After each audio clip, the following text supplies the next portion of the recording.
Welcome everybody to another edition of the SC Fanguard.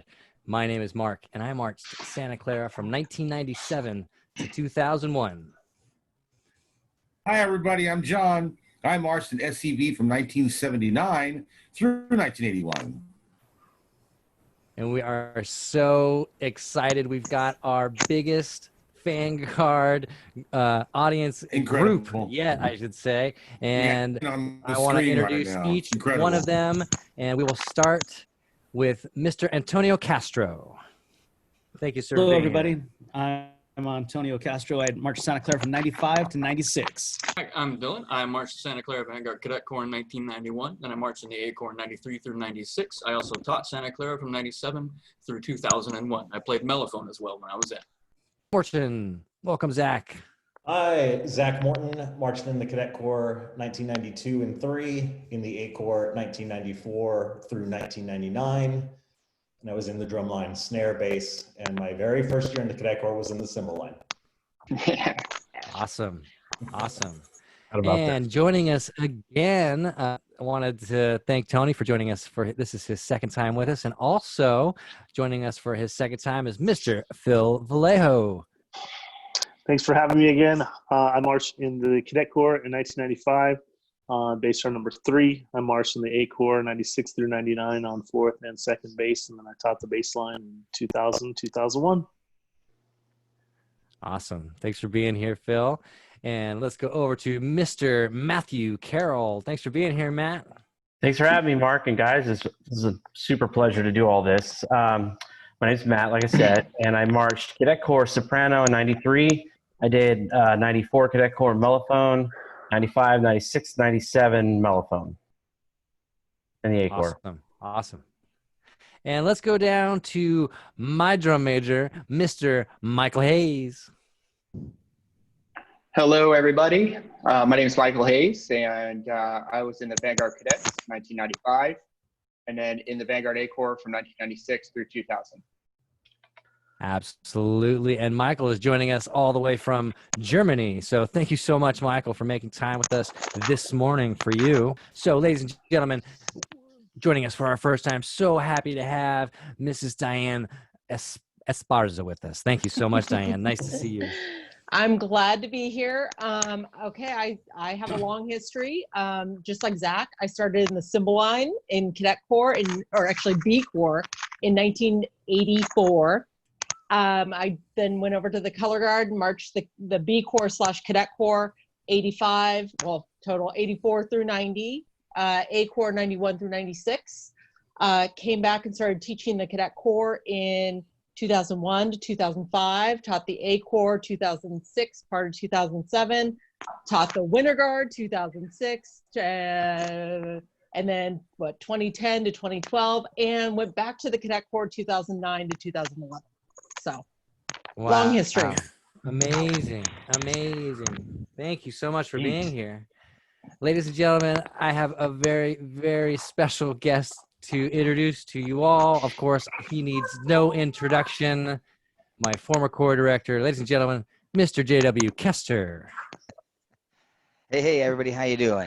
Oh boy, I'm not sure I can beat Diane's record of things, but let's see. I was a charter member of the Vanguard B Corps way back in the early 70s, marched a whole bunch of the 70s, wrapping up with John's first year. And then I taught the last Vanguard timpani line, marching timpani line back in 80. Then I went away for a while. Then I was a bunch of you people director with the B Corps / Cadet Corps from 87 to oh boy, 94. Then I was a bunch of your director, either as an instructor or as a marching member, 96 through 99. So then I went away for a long time, came back. You were some of our boss. You were our boss. And I was your boss. Yes, thank you. Boss and director / other stuff. And then I came back again, did another stint as the, what was I? I was the tour director back in the, oh boy. That's right. 2009 through 12 or 13? 13, I think. Something like that. Something like that. So yeah, been around, been here and there, done a lot of things, and I am truly honored to be here with all of you amazing people. So looking forward to the night. Ladies and gentlemen, I can't tell you how tickled I am to have JW with us. And don't worry, we have asked him to record the very famous Good Morning Santa Clara with the weather report, and he promised he would do it for us. But you're gonna have to wait until after the show because we're gonna watch the show now. And of course, you have surmised by now, ladies and gentlemen, what show it is we are going to be reviewing tonight, and it is an awesome one. This is one of my favorite all-time Santa Clara shows. This is 1996 La Mer, and we're gonna have the group here introduce the different songs that Santa Clara played for their 1996 season. And Chosen, why don't you start us off? Yeah, so the overall show is entitled La Mer, but as Brent Crocker pronounced it, it was La Mere. And that was also the opener.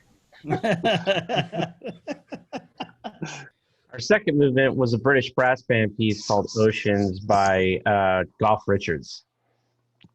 Yeah, the third movement was the percussion feature Waterworld, or a Skyboat from the movie Waterworld by James Newton Howard.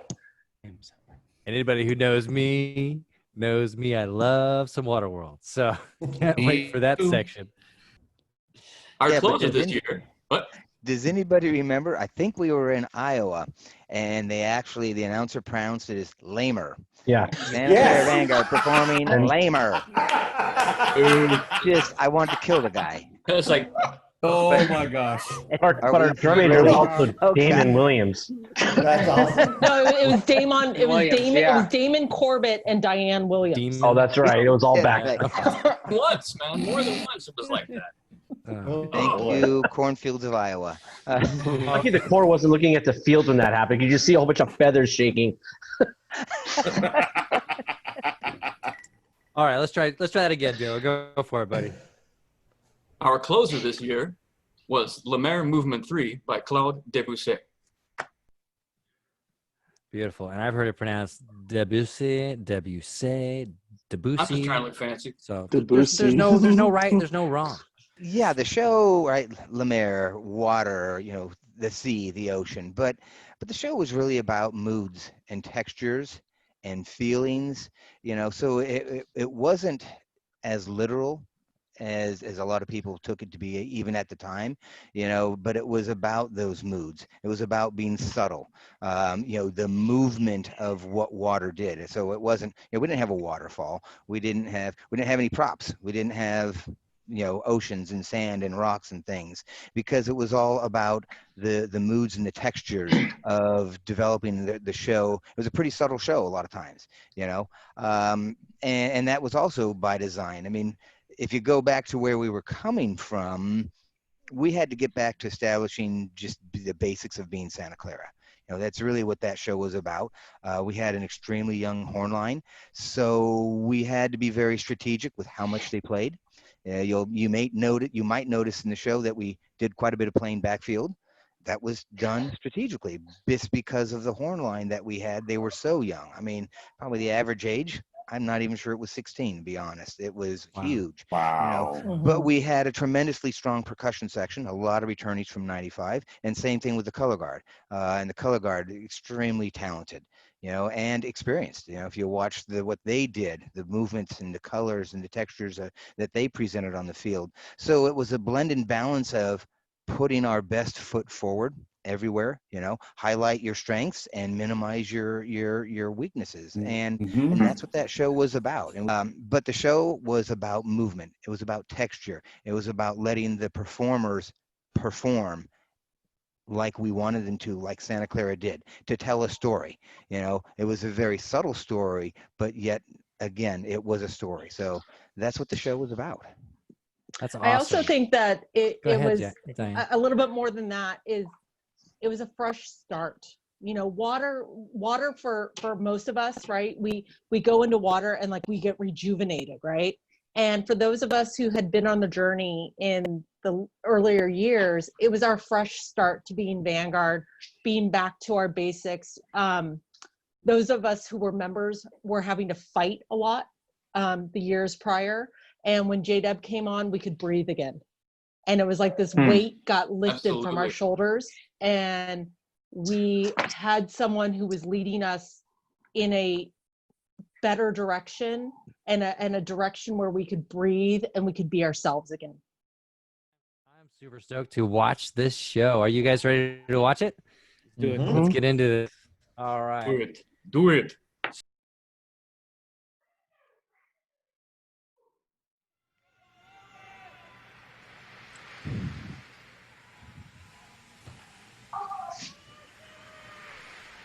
Really interesting start here, right? It's all strong vertical lines. You have no idea. How does water and vertical start? No. Oh, half note triplets. Bruh. Well, supposed to be. What's the idea? In the mirror room for hours. Yeah.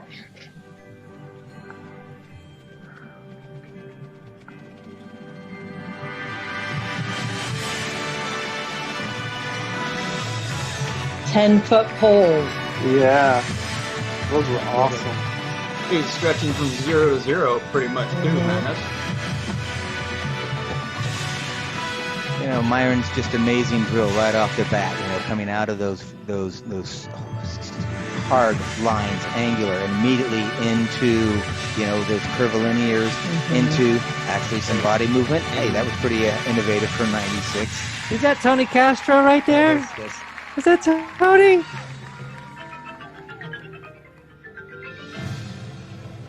yeah. The visual musicality Famous. of the show is huge. Is huge. Is deep. Yeah, they're all over the place. Oh, yeah.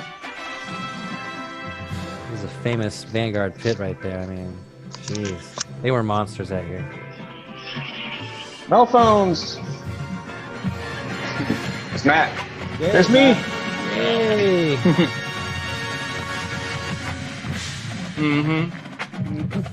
We're trying to figure that turnaround because we all turn different directions. Mr. Eric Hand, ladies and gentlemen, Yeah. my section leader, my rookie year. I think out of all the solos that Eric's done, I think his ballad solo is like absolutely one of my favorites. Awesome. Eric was 20 going on 55 with that mustache.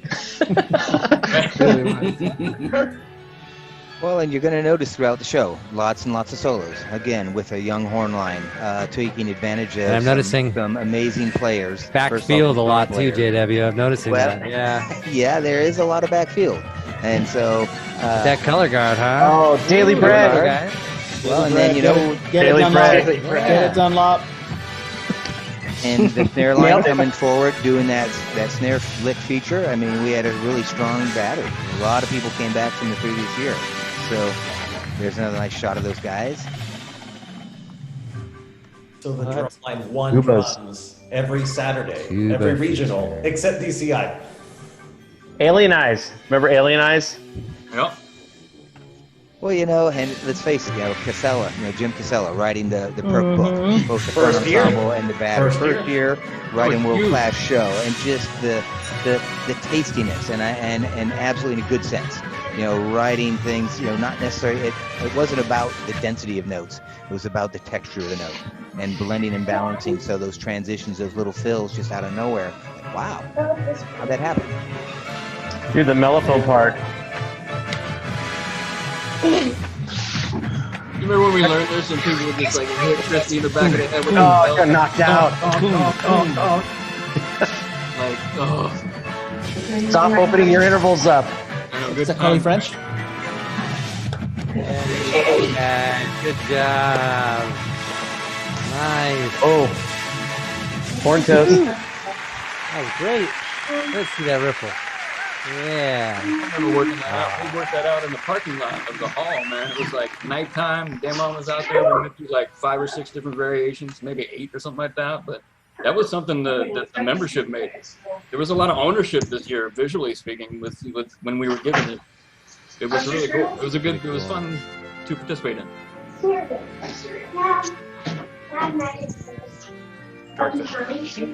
Oh, Nate Young. I really love the use of the copper in all the silks that year. Yeah, we used the copper in a lot of our silks to play off of that blue that we had. Well, you know, and the copper and the silks matched the copper. You know, that was Shirley Doherty's idea. You know, we wanted to change the uniform up a little bit from the previous years and simplify it. So we really took an old jacket, we made it shorter, and then Shirley said we need to add that color, that copper. So putting the copper onto the stripe and on the end of the gauntlet, you know, and then that tied in with where we had the color in the color line. So that was the colors and the textures were all Shirley. Who were the soloists? Eric Hand and Pat Prouder? Yes. Dude, this mellophone light coming up. Soprano. Dude. Beautiful mellophone. Yeah. Oh, there he is. Yeah, I don't know.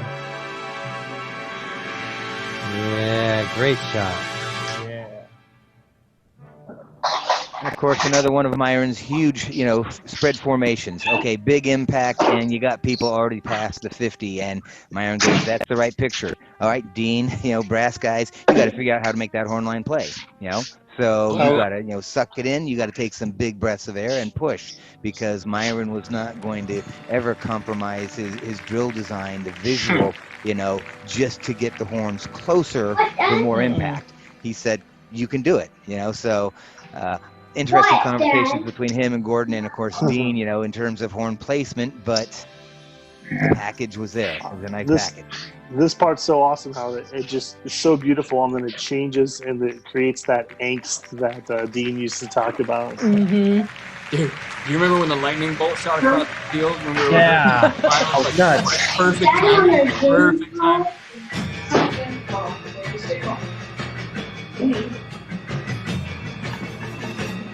Dude, that quad lick was awesome.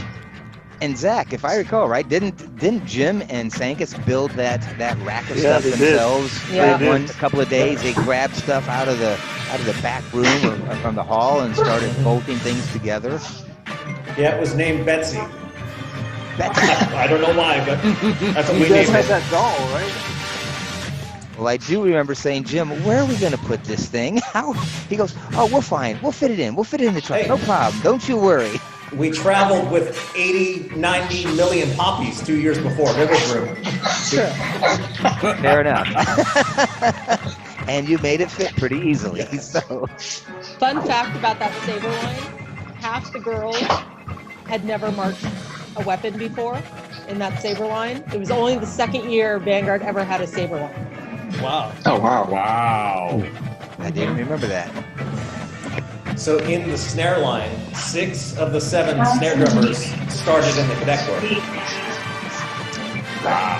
Thank you. Nice. I love that. You I did. love You that. figured out how to cover down eventually. Dylan, remember we wrote a techno version of this portion? Okay. I got a little we used to solo. do it when we were singing instead of like if we were doing vocal rehearsals, we would always do like a techno beat behind that. So that was a pretty savage close-up. Yeah. Rookie year and age out year, I got a close up. It's delicious solo there, Dylan. Hey, there's me. I'm there. I'm Blondie. I'll take another slice of this other thing. I always loved those guard costumes, Yeah. Diane. You know, especially They with were that, my that favorite. rose, that, Nice walk that away, Dylan. I wine like the way you color left the underneath head. the blues was just stunning. Smooth. Elegant, man, like beautiful. It was great. That's what it's. My favorite of all time. That's all of that tea. The mellophone parts from here on out were like rewritten like 12 times. By the end, it was so dope. It was not even funny. And wasn't that drill set like based on the flag pattern? Mm-hmm.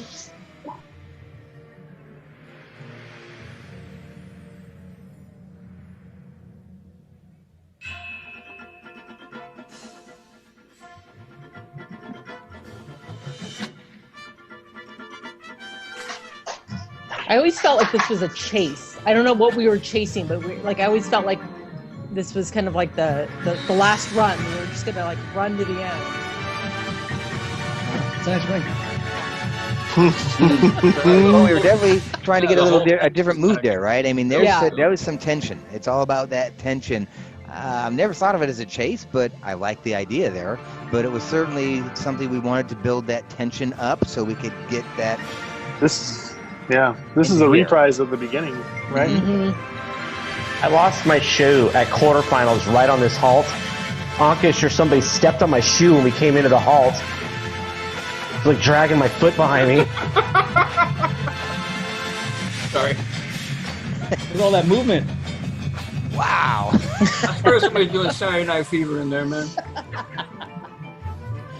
Do the mellow part here, dude. I get to march by. And you're running, Tony. You're running.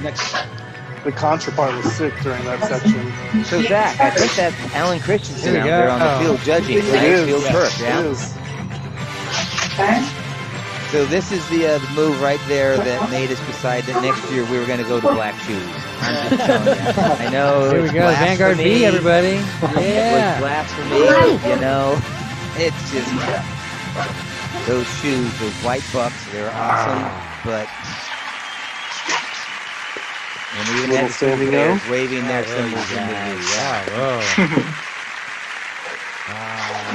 That's it. We moved up. Hey, JW, you remember Love remember it. quarterfinals didn't have all 4 symbols. Remember that? Wow, you guys. That was awesome. Yeah. That was Today was awesome. special because I hadn't thought about the show until Mark brought it up to me the other day that, you know, we're going to do this. I'm like, all right, cool. So I started listening to it today, and I listened to it like 4 or 5 times, and I was like, dude, this show was way cooler than I gave it credit for. Well, you know, bringing the new, I mean, bringing Gordon back. I shouldn't say new staff. I mean, Gordon had been with the Corps for, Exactly. oh my gosh, I don't know how many Forever. years, right? What, he's 10 with him for 10 or 12 years, right? So, but bringing him back, I think his arrangements, because he used to rearrange a lot of Gail's stuff. Gail would write things that nobody could play. And so, you know, Gordon would take Gail's books and rework them pretty substantially sometimes. But bringing him back into, you know, to be with the Corps, you know, I wanted to get more of what the Corps had been doing when Gail was there, that mood, that texture. Jim Casella, and it's again, not to take away from the staff who was there, very talented people, hands down, but where I wanted the drum corps to be at and where I thought we needed to go, bringing Gordon back in, bringing some of that past history. Jim Casella, brand new, right? He'd been working for me for a couple of years with the Cadet Corps. He's the new Fred Sanford.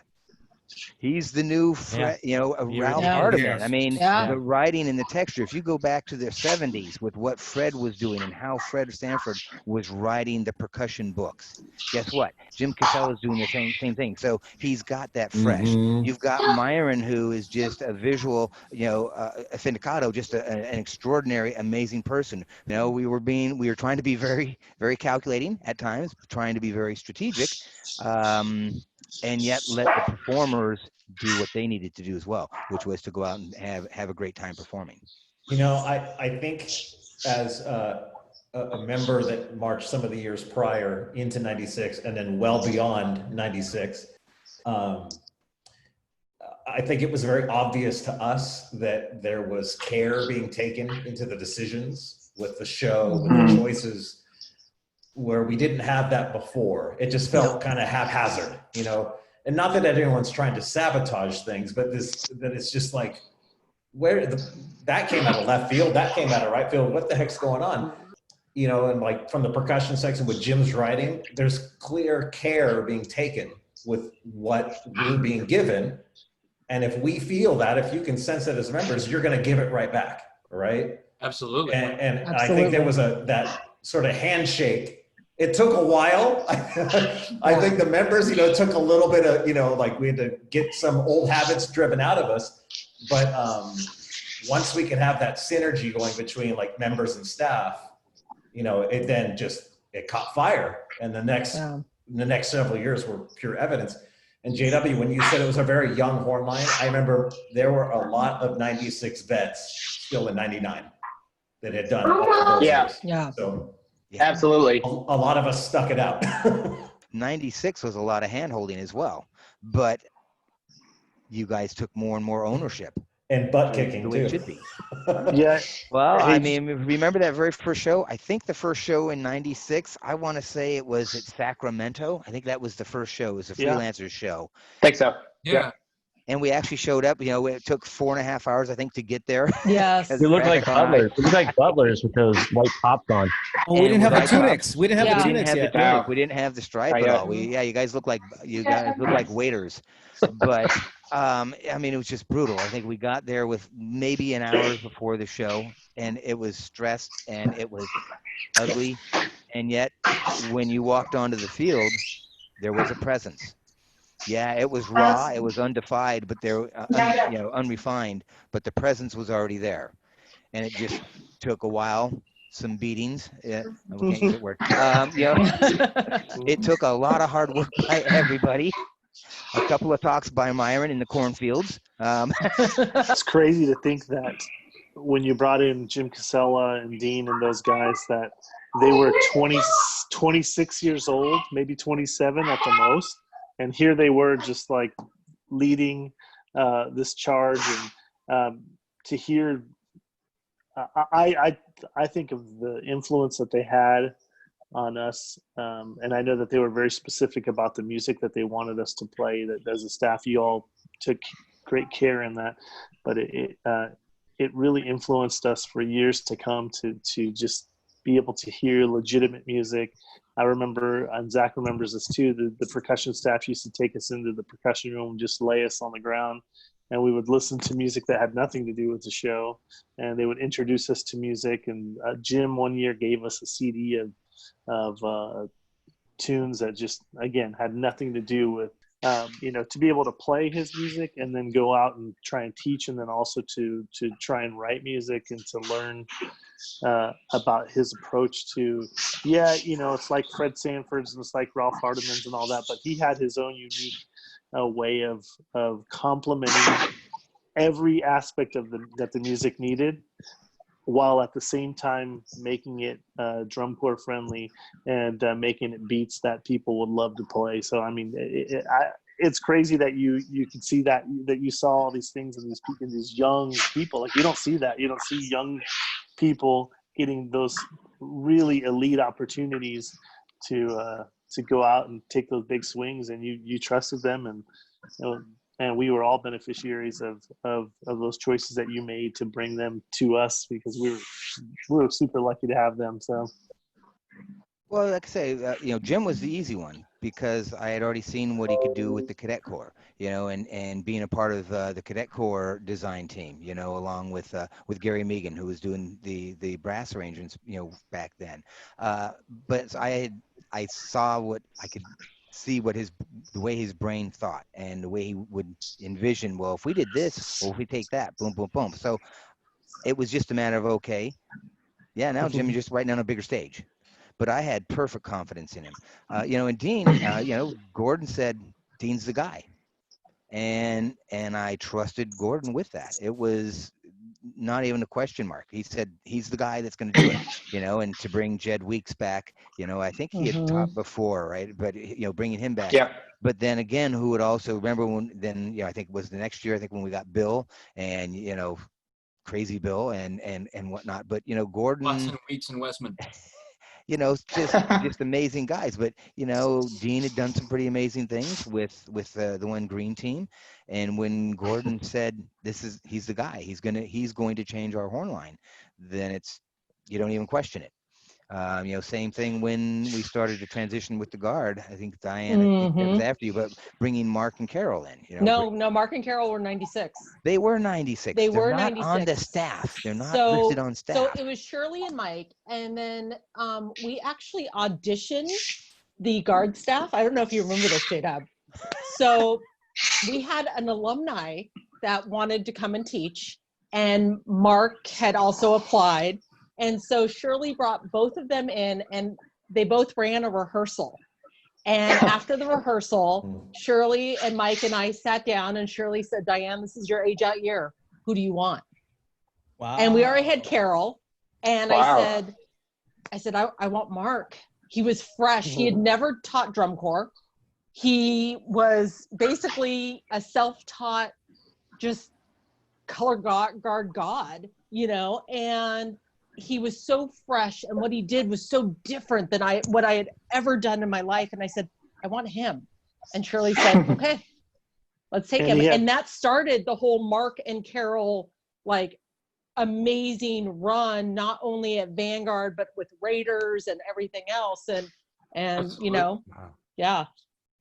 And again, you know, when you have a Shirley and a Mike Turner saying, yeah, let's do this. Yeah. You don't argue with them. I mean, because they had, you know, and look what Shirley did the next year. I know it goes out, but with Shirley, you know, the new uniform design that the core proper, that was Shirley.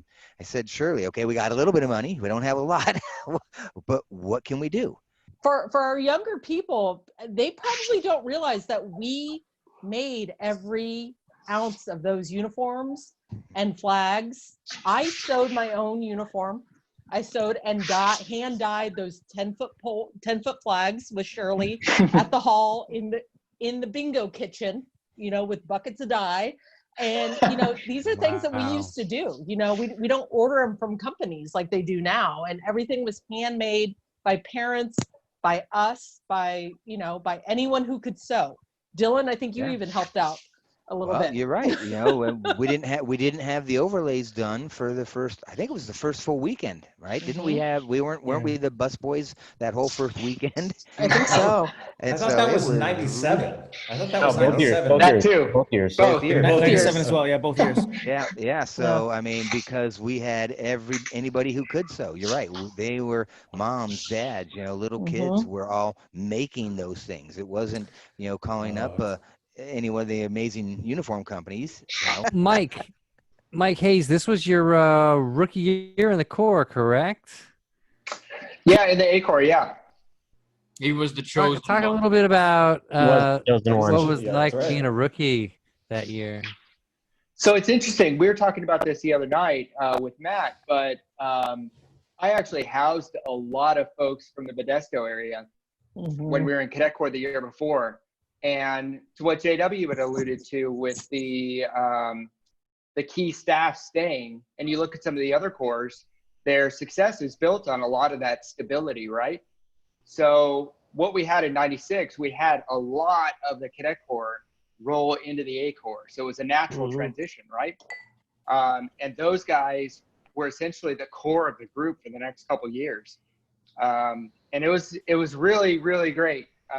Because you had all these friends that you had spent a summer with before in Cadet Corps, and you stood next to some of them. At least I did in the Horn line in the A Corps, and it just kept going, right?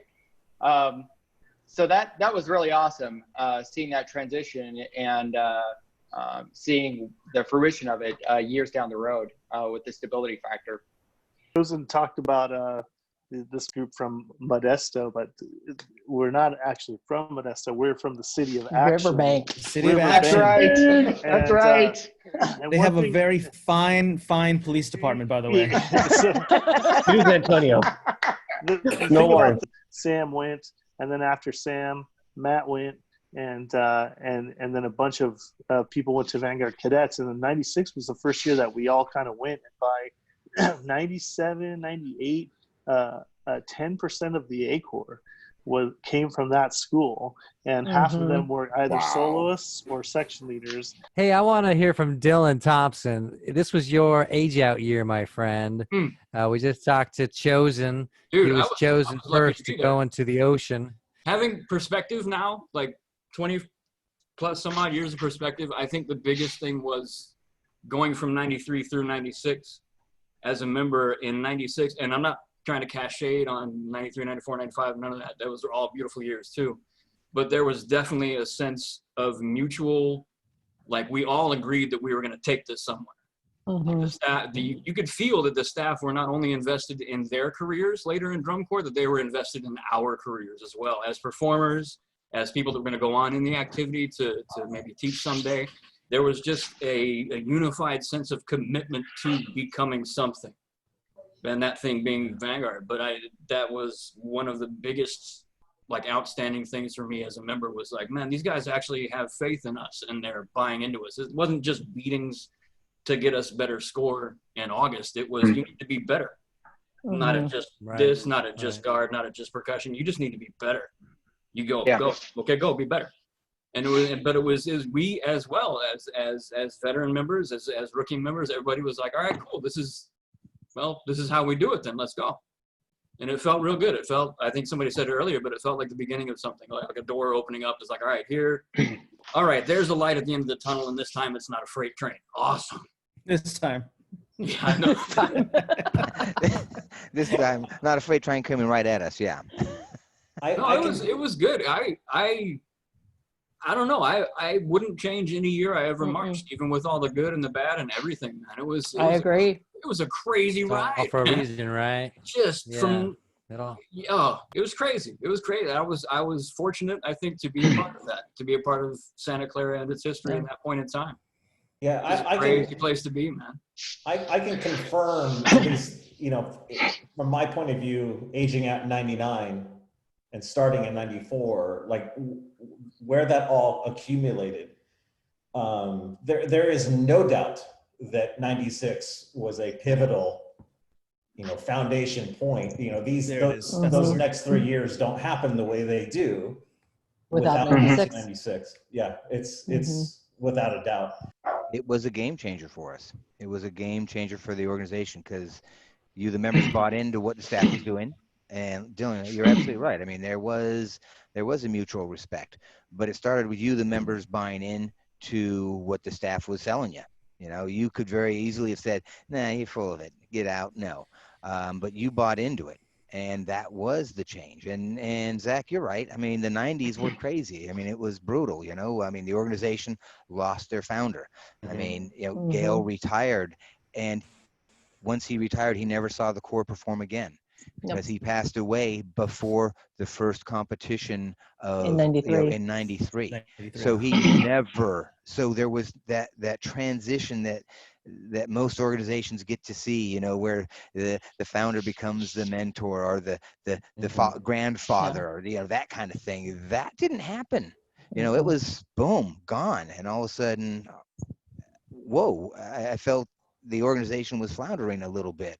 We kind of lost our identity a little bit. And I think, you know, with Lenny coming in and taking over, not that he didn't, but the organization felt that loss. And it was those next 3 years were hard trying to figure out who and what we were as an organization, you know, and it took some time to then, and that's what I wanted to do. I wanted us to, that's why I felt we had to get back to basics of just trying to be figuring out who we were, you know, so you knew who you were, so you could then pass that on next generation.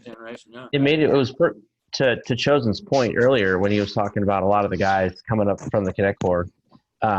We already trusted you, J-Dub. Like we would have followed you into fire, you know, just because we knew that we had us in our best interest at heart. And so you said, this is where we're going.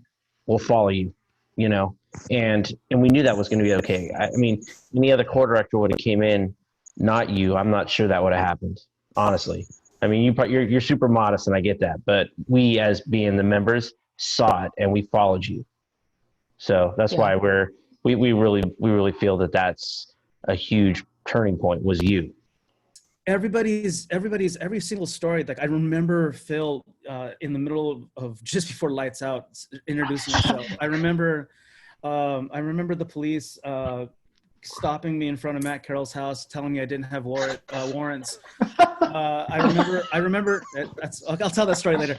I remember that vet meeting when Zach told the entire Corps how he felt at the end of '95, and I remember feeling exactly the way that Zach did at the you know, putting horns down '95. It's like, let's just go home. And I remember having. And now that Diane so eloquently and so beautifully described the show, I really starting to look at my age out year as a baptism. You know, that whole just water, like rebuilding and giving the Corps a rebirth. Yeah. Wow. And you know what? It was. I mean, well, that was Diane's. I just like piggyback. Diane, you did say it perfectly when you know, this was a cleansing year, and I mean, what a better way to cleanse than with water. And I think what was mentioned by everybody else, it's yeah, they were not grooming us to be a better corps. They're grooming us to be better people, and to take part in being on staff with. I'd say I was on staff with Dylan. I was on staff with Phil. JW was our boss, but I mean, I had no idea that this was the catalyst of a year that was going to set the rest of my life in motion. And Charlie Anderson used to tell us that we all view the world through our own window. And if all those windows can face the same direction, some amazing things can happen. And I think 96 was one of those years. Yeah, the organization, there was always the Santa Clara YMI Parade of Champions that was always held the first Sunday of October. And it was a huge parade. I've heard about this. Before that, way back in the 60s and 70s, they actually it was a drum corps competition. So yeah, I heard about that. There's a competition. There's a marching band competition and drum corps competition on Saturday night. And then Sunday morning was the parade. And then, of course, Sunday night was the banquet. The banquet. Sunday morning, as the corps got back together, that's when Gail would present their, the age-out members with their green feather. And of course, about that time, City of Santa Clara, whatever the YMI organization was, they just couldn't put the parade on anymore. The cost of shutting down all the streets and whatnot. So there was not going to be any opportunity for those members, age outs, to be recognized. And so I just got this crazy idea, and I said, Myron, what do you think? What if we let the age outs wear their feathers Saturday night finals? And of course there's silence, and then typical Myron statement, what the? and then it was what the? Why not? Absolutely, why not? Why not? And I'm saying, well, we could take a hit, I guess, from a GE standpoint. And he said, yeah, well, F him, Myron them. And of course, once Myron bought into it, then, the rest of the staff's, sure, we're not going to argue. But that was the start. But that was done in 96, to recognize. And I remember watching the broadcast afterwards, and who was it? Roddenero and was that DeLucia? Dennis DeLucia, those guys, right? Yeah, he was there. And they're talking, wait, hey, how come there's green in some of those people? And they had no clue. But then the next year after that, now they're all saying, and if you see somebody with a green feather, that means they're marching their last show with the Vanguard. Yeah. But it's become a really pretty cool thing. But it was fun because the staff, everybody said, oh, we got to do it. Absolutely. Why not? And, are we going to take a hit? Well, we don't know. Maybe we'll take a 10th in GE, but we didn't care because it was the right thing to recognize the age outs, which was cool. It was super humid, so our feather would stick straight up. It would look like the green one would get out of the white one. Dude, that was like we got these green feathers. I'm like, oh, this is so awesome. My heart. Why is it not shaped like the rest of my feathers right now? Right. That was like a point of pride. You had your feathers. They had to be like the right angle and the right curl at the top. You spent time on that stuff, man. And didn't you guys spend time on actually rolling the tips of the white ones throughout the summer so they kept their because I think we only replaced them once? Initially, they were like this. They're expensive. They're like, and then you had like crack it open, but leave the top. Yeah. These are ostrich feathers, and they're not cheap. They're like $10 each. And a lot of ostriches are dead probably because of it. Or at least running around naked. Because of the Santa Clara Vanguard. Naked. We got naked ostriches. A lot of green ostriches. We're going on hour 45 here, guys. Family shows. We better wrap this up. Wrap this up. Let's have JW wake us up. I would love to hear. I mean, it's been so many years, but let's all go to sleep. Phil might actually be asleep. JW. Yeah. Come on. Were any of you actually asleep? Phil's not asleep, but he never was asleep. Phil, go to sleep. His nickname is Morpheus. Come on. Good morning, ladies and gentlemen. Time to rise and shine. It's a balmy 98 degrees out. Miss Amanda is just outside to the left. The field's off to the right. Rehearsal starts an hour. Let's go. Oh, I hate this. That was awesome. Well, everybody, I cannot thank you enough for being here tonight. I've had so much fun. This has been an amazing trip down memory lane, and 1996 was an amazing year for Santa Clara, and it made all the more amazing by understanding just how instrumental that show was. Yeah. Amazing job, you guys, and thank you so much for your generosity and sharing your stories and time. And JW, Yes. I Love it. So it's such a treat for me. So thank you guys so much. Sure. Like and share this video, you guys. And also, don't forget to hit that subscribe button. And smash that bell to get those notifications. Smash the bell. Thank you, everybody. This has been so fun. Have a great rest of your day. Thank you. Amazing. Thank you. And when in doubt, Bye, push a everybody. bus. I think we've all done that. I think we all did. John, I know you and I did more than